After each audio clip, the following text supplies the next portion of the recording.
They were promised victory. They were promised glory. But in reality, they were handed a death sentence before they ever laid eyes on the enemy. Inside Ukraine's 144-kilometer kill zone, there is no room for error. There is no place to hide. Forget the front lines. 9 out of 10 Russian soldiers are dead before reaching the battlefield. No shots fired in anger, no direct engagement, just sudden technological death from above. The Russian military is bleeding out in the rear, and its own soldiers are revealing the terror. Wiped out before firing a single shot. This is the brutal reality of an army being annihilated by ghosts in the sky. And right now, that exact same lethal script is repeating at the Strait of Hormuz. Yuri Kotinok, the fearless Russian war correspondent and military blogger who has seen the horror up close, has just dropped a bombshell revelation that is exposing the deadly cancer eating away at Putin's entire military machine. Those chilling words from Kotinok have ripped the veil off the nightmare that is consuming the Russian military from within. More than 1,310,000 of Russia's soldiers have already died or been wounded in this war, and far too many of them never even saw their Ukrainian adversaries face to face. Russian forces are increasingly facing threats that are difficult to detect due to the widespread use of drones and remote strike systems. They are ordered to push forward toward positions they will never reach, and they are eliminated in the rear without ever having the chance to fire a shot in the heat of battle or contribute anything to the fight. There is no value left in all the training these men receive back home. Preparation is completely meaningless for up to 90% of the Russian troops. This suggests a significant gap between training deployment conditions and actual survivability on the battlefield. And as you are about to discover in this report, that enemy is not always the Ukrainian forces have demonstrated high adaptability and effective integration of drone-based tactics. Sometimes the most vicious threat comes from much closer to home inside Russia's own brutal command structure and desperate tactics. The Institute for the Study of War explained this failure in clear terms in their February 2025 report, showing how Russia has been unable to break Ukraine's defenses no matter how many times they try. The enormous losses in equipment have left Russia unable to mount the kind of sustained, mechanized assaults that defined the early phases. Analysts had warned that without a major mobilization for fresh manpower, Russia would eventually run out of steam. That full mobilization is still not here. But the pressure is building fast as Ukraine's evolving strategy continues to eliminate up to 90% of Russian soldiers before they can even reach the combat zone. Ukraine keeps adapting and innovating with lightning speed, while Russia remains trapped in the same outdated loop of sending more expendable troops into ever deadlier traps. The battlefield has evolved far beyond what Putin's generals could ever have imagined or countered. By 2025, even those nimble bikes were falling victim to better defenses, so Russia resorted to sending soldiers in small infiltration groups, sneaking through dense forests and ravines, trying to slip past the watchful eyes in the sky. A Russian soldier was already lucky if he made it to his target back then. But entering 2026, the situation has deteriorated into a total nightmare. The vast majority do not make it at all. The key to this massacre lies in two simple words that capture Ukraine's mastery after 4 years of relentless war kill zones. Ukraine has perfected these kill zones through constant upgrades in drone technology, turning what were once limited danger areas into vast, overlapping fields of death that stretch deep behind Russian lines. These zones have grown so effective that traditional front lines have blurred or disappeared in many areas. The kill zones are determined by how far Ukrainian drones can operate and strike with deadly precision. In the early days, when Russia made its biggest gains, First-person view drones had limited ranges of 5 to 7 kilometers, making the trek hazardous, but still survivable for some units. Russian troops had a shorter distance to cover, and the rear was relatively safe from deep strikes, giving Putin's forces the chance to build momentum. Then Ukraine changed the game forever. Their drones gained longer range, better endurance, and smarter guidance systems. Kill zones that once covered only a few miles now encompass huge swaths of territory, creating no man's land where any movement is almost suicidal. First-person view drone ranges have been extended to 15 kilometers, turning any area within 9.3 miles of the front into a lethal gauntlet for Russian soldiers trying to advance. It gets even more devastating with the introduction of middle-range drones in late 2025 and into 2026.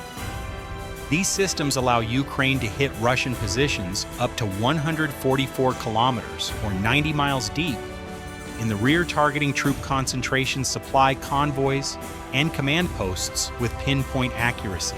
Russia now faces a deadly pincer movement. Troops heading to the front are being hunted by swarms of fast, agile, first-person view drones that dive in at high speeds to destroy vehicles or lone soldiers in spectacular explosions that light up the night sky. In the rear, camps and logistics hubs are under constant attack from longer-range drones that disrupt everything from fuel supplies to communication networks. Add to this the ever-present reconnaissance drones flying high overhead, invisible to the naked eye, feeding real-time intelligence back to Ukrainian operators, who then unleash hell with whatever weapon fits the situation perfectly. Ukraine makes the situation even worse for Russia by timing clever counterattacks when the enemy is most vulnerable and least expecting it.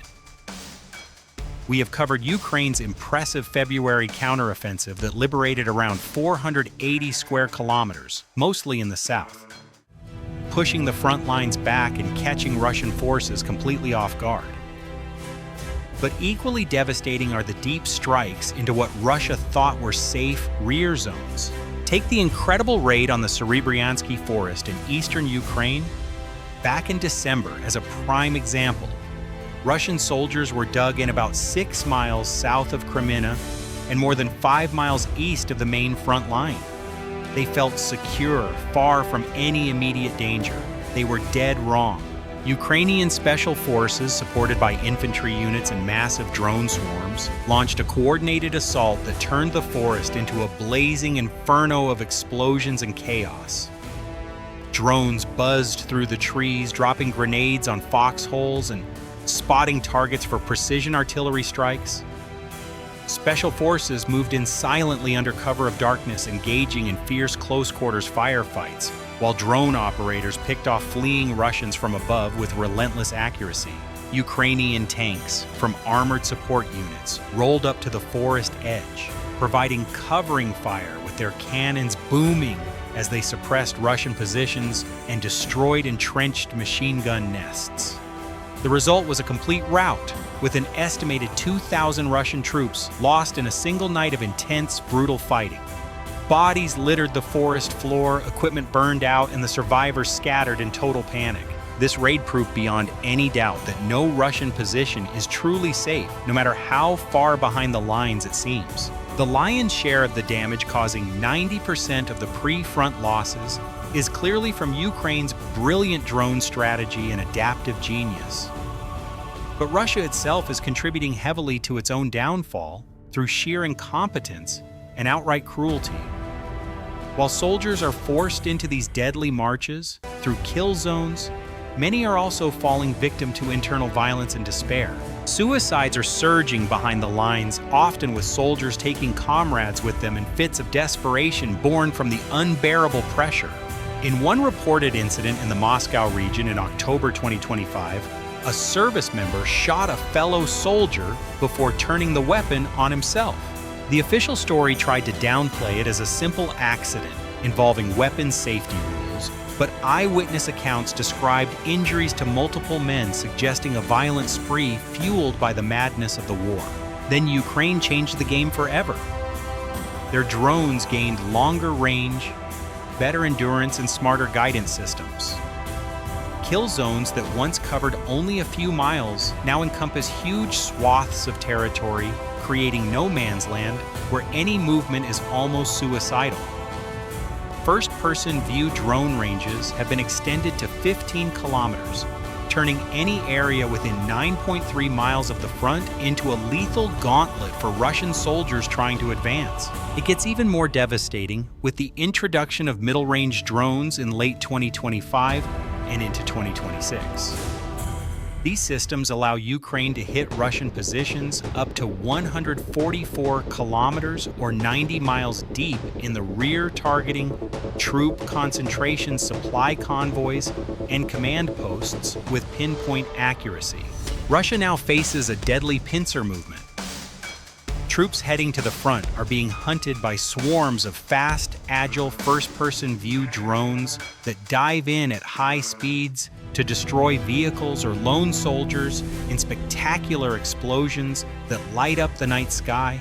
In the rear, camps and logistics hubs are under constant attack from longer-range drones that disrupt everything from fuel supplies to communication networks. Add to this the ever-present reconnaissance drones flying high overhead, invisible to the naked eye, feeding real-time intelligence back to Ukrainian operators, who then unleash hell with whatever weapon fits the situation perfectly.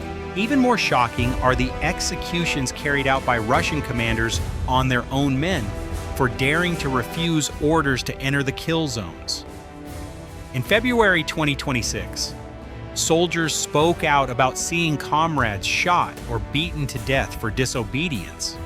One account described a mass grave pit filled with the bodies of 20 soldiers who had been zeroed out for refusing to march to certain death. These were men who could have formed entire infiltration teams, now wasted by their own side in acts of barbaric discipline that only deepen the manpower crisis. Desertions are skyrocketing too, with up to 70,000 soldiers expected to have abandoned their units by the end of 2025.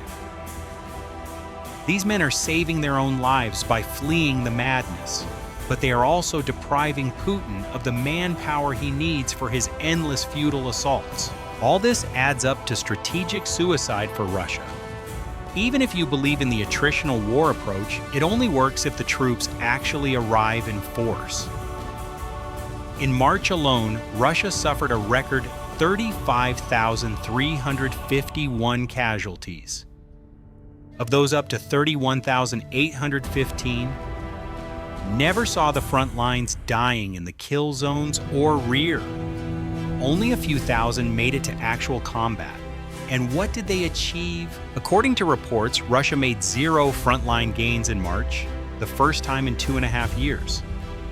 Ukraine, on the other hand, pushed forward 9 square kilometers without nearly the same losses, proving once again the power of smart, adaptive defense over brute force. This is humiliating for Russia after a 2025 that was already a disaster, with 415,000 to 420,000 casualties for a measly 0.8% of Ukrainian territory. Prominent Russian voices are now turning against the command. Military bloggers like Alexei Sukhonkin and Alexander Khodakovsky are calling out the waste of lives, describing recruits as treated like a renewable resource in old-fashioned assaults that would be 8 times deadlier if tried again. Recruitment is falling behind casualties for the 4th month in a row, and the soldiers are no longer seen as endless supply, but as increasingly valuable commodities, simply because they are willing to sign up. Yet most will never reach the front before they die. Kotenak sums it up perfectly, saying the front has become a zone of tiny tactical shifts, advances, and retreats of just over 100 meters per day. At this rate, the war could drag on for 100 years, and he is not exaggerating. Putin cannot afford to wait that long. With 90% of his soldiers dying before firing a single shot, his options are running out fast. The spring offensive is exposing the full extent of the collapse, with Russia spiraling into a manpower crisis in 2026. The numbers tell a shocking story of failure after failure as Ukrainian drones, tanks, and special forces continue to dominate every sector. What do you think about Ukraine's drone kill zones turning the tide so dramatically? Is this the beginning of the end for Russia's invasion? Drop your thoughts in the comments below right now. Are you as stunned by these revelations as I am? Let us know and keep the conversation going strong. The numbers do not lie. The footage does not lie. Ukraine is winning the war of attrition before the attrition even begins. Russian soldiers are dying to ghosts in the sky while Ukrainian defenders stand ready with the next wave of drones. This is not the war Russia planned. This is the war Ukraine is mastering.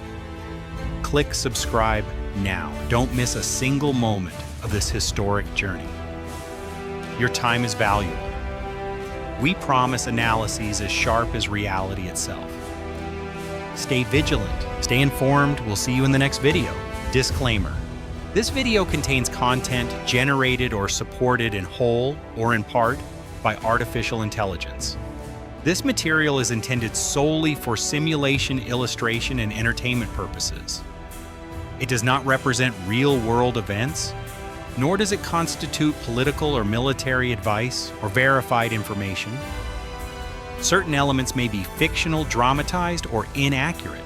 Viewers should not rely on this video as a credible source of information or as a basis for real-world decision-making.